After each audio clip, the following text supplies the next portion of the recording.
صاحب یہ جو تقیہ ہے اس کا قرآن پاک میں ذکر ہے کہیں؟ تقیہ کا بالکل ذکر ہے قرآن کریم میں. جی وہ بتا دیجیے گا. دوسرا یہ بتائیے ایک بندہ تقیہ کرتا ہے سنی ہو کے مسلمان شیعہ مسلمان بنتا ہے وہ اسی حالت میں مر جائے تو اس کا نماز جنازہ کیسے ہوگا, اس کی تدفین کا کیا عالم ہوگا اور اس کے اقامت کیا ہوں گے, پھر وہ کیا کرے گا؟ مرنے کے بعد وہ کچھ ہی نہ کر سکتا. یہ قرآن مجید میں تقیہ یہ ہے بھائی. بسم اللہ الرحمن الرحیم.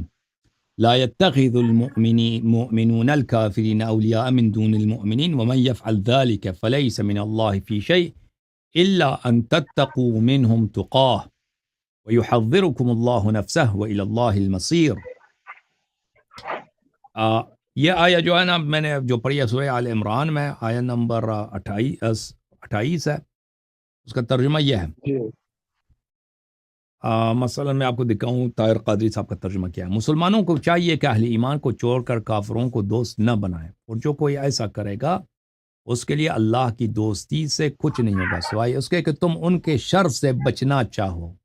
الا ان تتقوا منہم تقا, ان کے شر سے اگر بچنا چاہو تو ان کے ساتھ ظاہر میں دوستی کر سکتے ہو, ظاہر میں ان کے ساتھ جو ان کی باتیں کریں ان کے ساتھ کر سکتے ہو. اچھا, یہ کتاب بخاری چاپ دار احیاء التراث العربی سنہ 2001 میں چھپی ہے. ملاحظہ فرمائیں یہ کتاب الاکراہ, مجبور کرنے کا, کسی کو مجبور کیا جائے, اس کے ذیل میں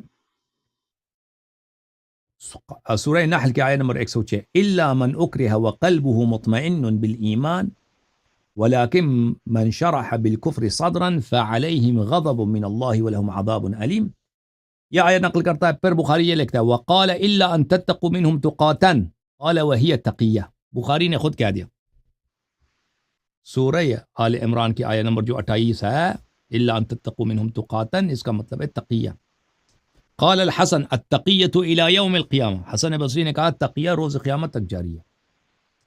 وقال النبی صلی اللہ علیہ وآلہ وسلم الاعمال بالنیہ, عمل تو نیت کے ساتھ ہوتی ہے, ظاہر میں مجبوری کے ساتھ اگر آپ تقیہ کریں تو اس سے کوئی فرق نہیں پڑتا. تو میں آپ کی خدمت میں عرض کروں کہ اس آیت جو ہے نا آیہ یہ سورہ آل عمران آیہ نمبر 28, اس کو بہت سارے لوگوں نے الا ان تتقوا منہم تقیۃ لفظ تقیہ کے ساتھ تلاوت کیا. یہ خود قراءات میں سے. یہ کتاب معانی القرآن للاخفش الاوسط جزء اول چاپ مکتبۃ الخانجی بالقاہرہ, کتاب سن 1990 میں چھپی ہے. ملاحظہ فرمائی یہاں پر صفحہ نمبر 214 الا ان تتقوا منہم تقیہ وقال بعضهم تقاتا وکل عربی. دونوں کا مطلب یہ ہے کہ چاہے تقیتاً, جو بعض قرآن ہے تقیتاً, جیسے قرآن میں اختلاف ہے نا, میں نے عرض کیا نا قرآن عثمان نے جو 7 نسخے بنائے تھے نا ان میں آپس میں اختلاف تھا. تقاتن یا تقیتاً, بعض نے تقیہ پڑھی ہے وہ یا تقاتن, دونوں ایک ہی لفظ کا مطلب ایک ہی ہے. ٹھیک ہے نا. اچھا, تو یہ قرآن میں تقیہ کا ذکر. اب جو اللہ تعالیٰ, آپ نے پوچھا کہ جو شخص مرے گا, ایک انسان اپنی جانب سے وہ محنت کرے, ٹھیک ہے نا, اپنی جانب سے وہ اپنے طریقے کو صحیح کرے, لیکن اس کے مرنے کے بعد اگر اس کو لوگ دفن نہیں کرتے شیعہ وہاں پہ, اس کو وہ کر سکتا ہے کہ مثلا کیا کرے, وصیت کر دے کہ میں مرنے کے بعد بھئی اپنے شیعہ بھائیوں کو وصیت کہ مجھے اس طرح سے غسل. اگر نہیں کر سکتا تو اللہ جل تعالیٰ جو ہے بھلی اللہ تعالیٰ معاف کرنے والا ہے. رسول اللہ صلی اللہ علیہ وسلم کی حدیث میں ہے کہ 9 چیزیں جو ہیں میرے امت سے اللہ تعالیٰ 9 چیزوں کو حساب نہیں گا. ایک اس میں سے علامہ اکرہ علیہ, وہ چیز جو انسان کی بس کی بات نہیں, انسان کی مجبوری ہے, انسان کی, اللہ تعالیٰ اس کا حساب نہیں لینے والا. ٹھیک ہے نا. اب یہ کوئی شخص اس کی مجبوری ہے, وہ ظاہر نہیں کر سکتا اپنا ایمان, اور جب مر جاتا ہے اس کو دفن کرنے والا کوئی نہیں, اس کو غسل دینے والا کوئی نہیں.